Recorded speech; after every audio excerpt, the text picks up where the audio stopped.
Bonjour à toutes et à tous, j'espère que vous allez bien. Alors je vous annonce la reprise donc des vidéos tutoriels concernant les trucs et astuces pour Blender. Alors j'avais arrêté depuis la version 2.79. Je reprends désormais avec la version 2.8 pardon, avec cette première astuce ici. Alors ici, souvent vous voyez dans les rendus d'architecture, vous voyez des personnages ajoutés avec des personnages réalistes ajoutés. En fait, il s'agit tout simplement d'images avec un fond PNG transparent. Donc ici, je vais vous montrer comment importer ces images et comment faire ce petit setting pour avoir ce résultat ici. Ok. Donc vous avez les ombres des personnages, les personnages suivent la caméra, etc. Je tiens à préciser que ce petit procédé, je l'ai développé personnellement, mais il est extrêmement simple. Je n'ai pas eu à suivre aucun tutoriel pour cela.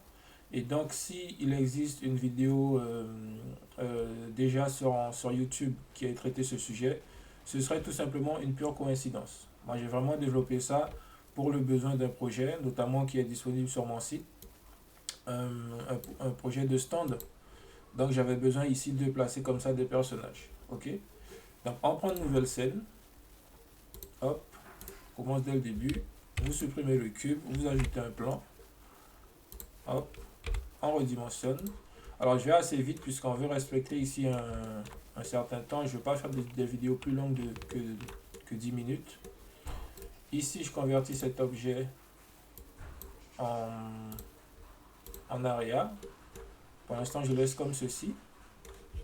Tout de suite je peux venir dans les paramètres ici de préférence activer dans add-on la donne image as plane. Donc vous cochez ici, hop.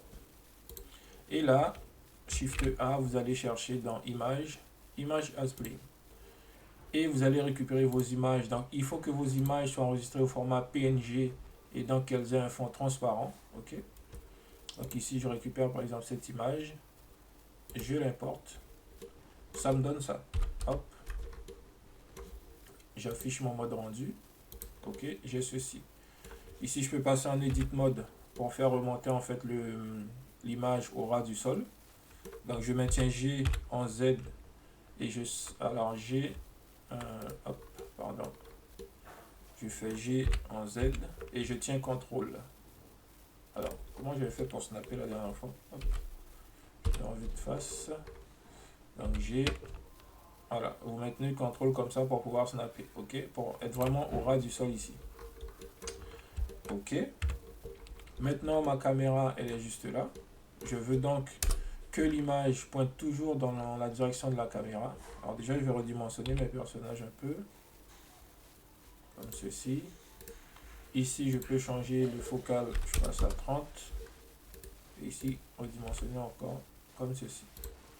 Donc je veux que l'image suive la caméra. Il me suffit ici d'aller dans contrainte ici, j'ajoute une contrainte de track to.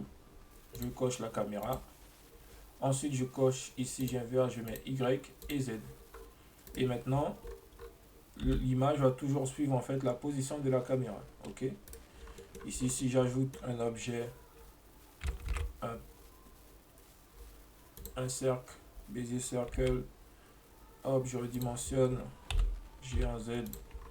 Là je fais un petit follow path, tac tac, follow path. J'augmente ici sa valeur pour ne pas tourner trop vite. Je passe ici à 500. Hop. Et n'oubliez pas de parenter donc la lampe à la caméra pour toujours avoir en fait pour que vos personnages soient toujours éclairés. Et là si je fais un petit play, hop, vous voyez mes objets, mon mesh ici va toujours suivre la caméra. Ok. Ici on veut avoir la projection des ombres, c'est pas compliqué. On va dans les paramètres de setting de l'objet ici, des matériaux du moins, et dans setting ici vous changez shadow mode en alpha clip. Ça vous donne ça. Ici les ombres ne sont pas très détaillées. Pour corriger cela, vous sélectionnez la lampe. Dans les paramètres, ici on va y revenir, on n'a pas besoin des contacts shadow. Dans les paramètres ici, vous allez jouer tout simplement avec la valeur ici dans shadows des cube size. Le cube size, c'est pour améliorer la qualité des ombres ici projetées par les lampes area. et il me semble également les lampes points. Donc ici, si j'augmente cette valeur à 4000, hop, regardez, on a quelque chose d'extrêmement net. Maintenant, je vois très bien que ici, les pieds de mes personnages ne sont pas au ras du sol, donc je peux les faire descendre. Hop, comme ceci ici. Là, à ce moment, le pied du personnage de l'homme ici touche vraiment le sol. Pourtant, vous voyez ici qu'il y a un petit décalage. C'est toujours dans les paramètres de la lampe. Sélectionnez la lampe et ici, dans ces valeurs ici, voilà, si vous réduisez, vous voyez, je me rapproche. Voilà, on peut ajuster comme ça pour avoir un meilleur résultat. Ok. Alors, compte tenu du fait que l'homme ici il est un peu plus haut, un peu plus bas que la dame, et bien elle a les pieds dans le vide. Vous pouvez tricher et faire tourner en fait un peu dans les valeurs de rotation. Ah, je peux plus bouger ici. Ah, ces valeurs sont figées puisqu'en fait la contrainte track tout prend le dessus en fait sur ces valeurs. Ok. Mais c'est pas grave, vous pouvez tout simplement faire descendre. Hein. Vous pouvez faire descendre comme ceci à peu près. Le bonhomme a le pied dans le sol, mais c'est pas grave. Ok. Une valeur que vous pouvez figer ici, c'est la valeur de location en Z, une fois que vous l'avez fixée. Et ensuite, ça vous permettra tout simplement de pouvoir déplacer comme ceci, avec la souris sur toute la surface de la scène, votre image. Ok. Maintenant, si je veux ajouter d'autres personnages, j'ai pas besoin de reprendre en fait tout ce procédé. Je fais un Shift D, je déplace ici. Dans les valeurs ici, dans le paramètre des matériaux, je crée un nouveau matériau. Je peux appeler couple 2. Et là, je vais chercher juste l'image du couple 2. Ici, je vais dans ce nœud, hop, et j'ouvre ici. J'ai mon deuxième couple ici, hop, et voilà, c'est réglé. Alors ici, vous voyez que je peux le faire remonter un peu. Donc, je déverrouille ici. Je le fais monter comme ceci. Voilà. Et je verrouille. Pareil ici, Shift D, je duplique de nouveau. Je crée un nouveau matériau.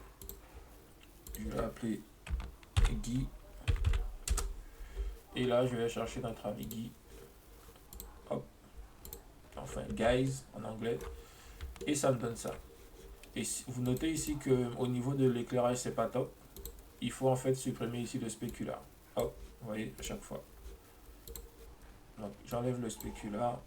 Et ici, j'enlève le spécular. Je peux également essayer de corriger un peu l'éclairage ici. Augmenter tout du moins ma force. Peut-être trop fort maintenant. Hop, on va passer à 1, 5. Voilà. Et maintenant, si je relance mon animation, vous voyez, ça me donne ça. Ok. Donc, les personnages regarderont toujours la caméra. Et ils ne perdront pas également la projection de leur ombre. Ok. Et donc voilà, j'espère que ce premier tutoriel de trucs et astuces pour Blender 2.8 vous aura plu. Et je vous dis à très bientôt pour de prochaines vidéos. Salut!